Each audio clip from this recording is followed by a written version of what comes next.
মাসে মাত্র কয়েকদিনের মধ্যে 2000-এরও বেশি মানুষ খুন হয়ে গেল। নারী, শিশু, অত্যন্ত নিরপরাধ মানুষ।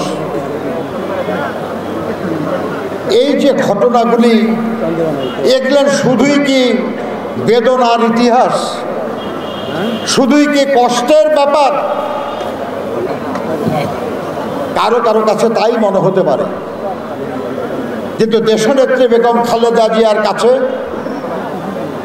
আমাদের ভারপ্রাপ্ত চেয়ারম্যান জনাব তারেক রহমানের কাছে, এবং এখানে যারা বসে আছে বিএনপির নেতা, তাদের কাছে এই সব হত্যা, এইসব গুম, এই নেতা কর্মীদের উপর নিপীড়ন, জুলুম, এই সবগুলি একটা বোঝা, একটা দায়িত্ব।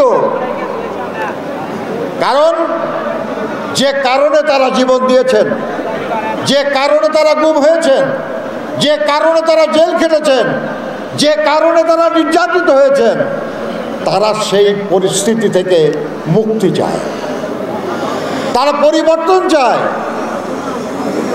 তারা দেশে পুনরায় গণতন্ত্র দেখতে চায়, যেমন তারা পেয়েছিল বিএনপির প্রতিষ্ঠাতা শহীদ রাষ্ট্রপতি জিয়াউর রহমানের আমলে। জুলাই আগস্টের আন্দোলনে ফাঁসিবাদ, স্বৈরাচারের পতন হয়েছে, কিন্তু গণতন্ত্র এখনো পুনঃপ্রতিষ্ঠিত হয় নাই। আমাদের গণতন্ত্র পুনঃপ্রতিষ্ঠিত করতে হবে, আর গণতন্ত্র তখনই পুনঃপ্রতিষ্ঠিত হবে যখন এদেশের সাধারণ মানুষ নিশ্চিন্তে, নির্বিঘ্নে, নির্ভয়ে তার পবিত্র ভোট যে আমানত, সেটা দিয়ে তার পছন্দের প্রার্থীকে নির্বাচিত করতে পারবে।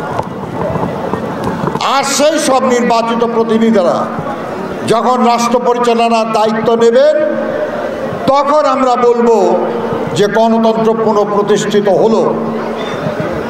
তার আগ পর্যন্ত গণতন্ত্র পুনঃপ্রতিষ্ঠার এই লড়াই চলছে।